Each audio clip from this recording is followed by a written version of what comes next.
মাধ্যমিক ও উচ্চ মাধ্যমিক পরীক্ষায় প্রথম বিভাগে উত্তীর্ণ প্রাথারকান্দি সমষ্টির ছাত্রছাত্রীদের 10,000 টাকা করে আর্থিক সাহায্য করার ঘোষণা করেছেন বিধায়ক কৃষ্ণেন্দু পাল।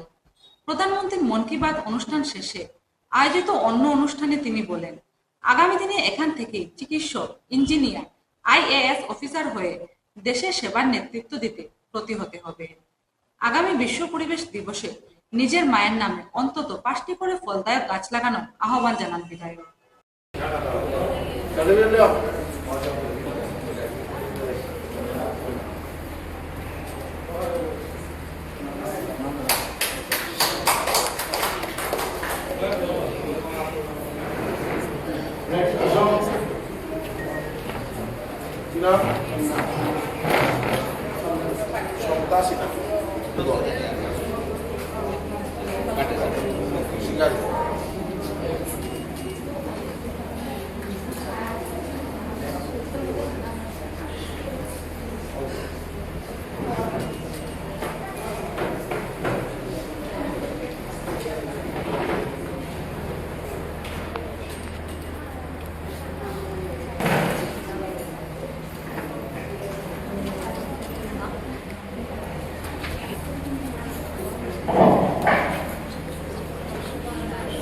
क्लास 12 में पहले ऐसा ठीक है वो क्लास 12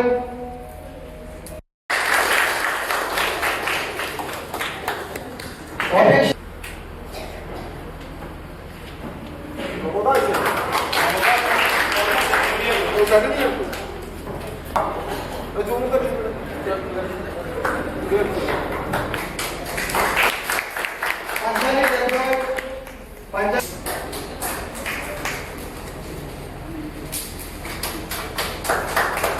और आता है क्लास 12 60% है जवाब क्लास 12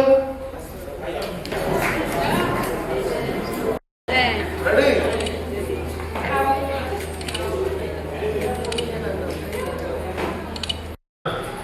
उन्हें पहचानिए, उनकी सराहना कीजिए, उनसे सीखिए और हो सके तो खुद भी किसी अच्छे काम से जुड़े। कि छोटे छोटे योगदान से करीब 40 लाख रुपए इकट्ठा गिरिजा अम्मा जी ने इस पूरी राशि का चेक मुझे वर्षी चेन्नई के पहले विश्वविद्यालय में अपने 50 वर्ष पूरे किए हैं। देश की शिक्षा और सांस्कृतिक गौरव को आगे बढ़ाने में स्कूल नेटवर्क की भूमिका बहुत प्रशंसनीय है। समग्र भारतवर्ष प्रत्येक मासेर लास्ट रविवार मन की बात प्रोग्राम प्रधानमंत्री समग्र भारतवर्षे अनेक प्रतिभावान व्यक्ति काज करते क्रिएटिविटी বা ডেডিকেশন এখানে আমরা প্রত্যেকটা মন কি বাতে এই কথাগুলো অনেক মহান মহান ব্যক্তিদের কথা উঠে আসে। প্রধানমন্ত্রী নিজে এই কথাগুলো উপস্থাপন করেন। এই কথাগুলোর থেকে আমরা কি পেলাম, অনুপ্রেরণা নিয়ে আমাদের কাজ করতে হবে। কিন্তু একদিন প্রধানমন্ত্রী পাথারকান্দিরও কোনো গ্রামের কথা, কোনো ব্যক্তির কথা এই মন কি বাত অনুষ্ঠানে আলোচনা হবে।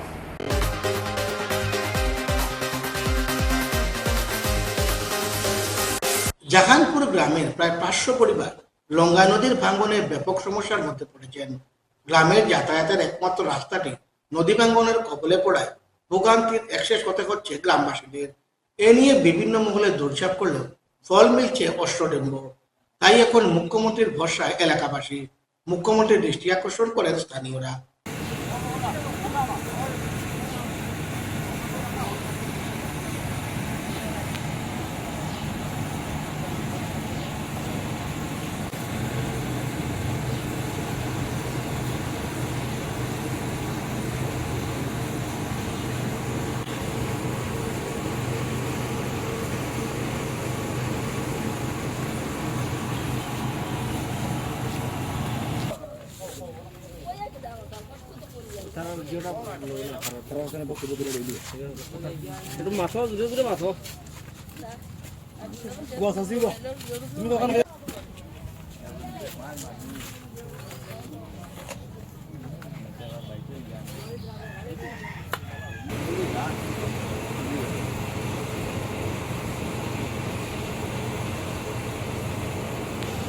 শাহজাহানপুরের নদী আসতে রাস্তা মানে নদীর বিরাট একটা ভাঙনের সৃষ্টি হয়েছে। আর আমরা 2টা ওয়ার্ডে এই রাস্তা দিয়ে মানে যাতায়াত করতে লাগে, 2 নম্বর ওয়ার্ড আর 3 নম্বর ওয়ার্ডে, এটার আর বিকল্প কোনো রাস্তাও নাই। এখানে মানে এমন ভাঙনের সৃষ্টি হয়েছে তো কোনো মানে এটা ইতিমধ্যে মানে সুরাহা না করলে পরে এখানে কোনো অসুস্থ রোগী বা মানে একটা অ্যাম্বুলেন্স পর্যন্ত যাওয়ার ব্যবস্থা নাই। সুস্থ মানুষ অসুস্থ হইলেও তারা একদিন লইয়া যাওয়ার কোনো ইয়ে নেই। এদিকে আমি আপনারা মাধ্যমে মানে নিউজ চ্যানেলের মাধ্যমে আমি আমরা মুখ্যমন্ত্রী হিমন্ত বিশ্ব শর্মা মহাশয়ের কাছে আমি মানে দৃষ্টি আকর্ষণ করলাম যাতে আমরা এই রাস্তার কাজটা আর কি অতি সত্তর আরম্ভ হয় বা এটাই একটা মানে সুরাহা করিয়া দিবার ব্যবস্থা করিয়ার জন্য এখানে প্রায় 500 পরিবারের আমরা এই সমস্যা নিয়ে প্রায় 3 বছর থেকে 3 বছর গত বছর একবার এরকম ফ্লাড কন্ট্রোল ডিপার্টমেন্টের এরা এসে একটা প্রিপেয়ার করে গেল, বললো ভবিষ্যতে পার্মানেন্ট সুরাহা হবে, কিন্তু আজকে পর্যন্ত কিছু হয়নি। এইবার আবার এই যত অধিক বর্ষণের ফলে আবার নদী ভাঙন হয়ে গেছে। 2টা জায়গায়, এবার আরেকটা জায়গা বেড়েছে সামনে, আর এই জায়গাটা এইটাই একমাত্র পথ, বিকল্প কোনো রাস্তা নেই এই এরিয়ার মানুষের যাওয়া আসা করার জন্য।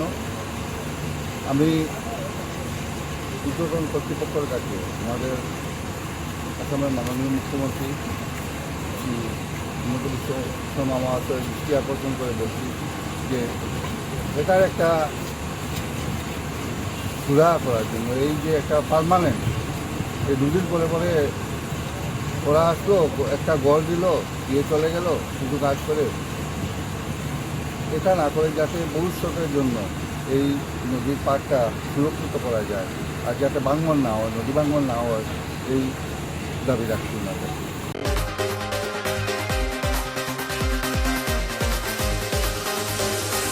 ফিরছে একটি বিজ্ঞাপন বিরতির পর, সঙ্গে থাকুন। নমস্কার।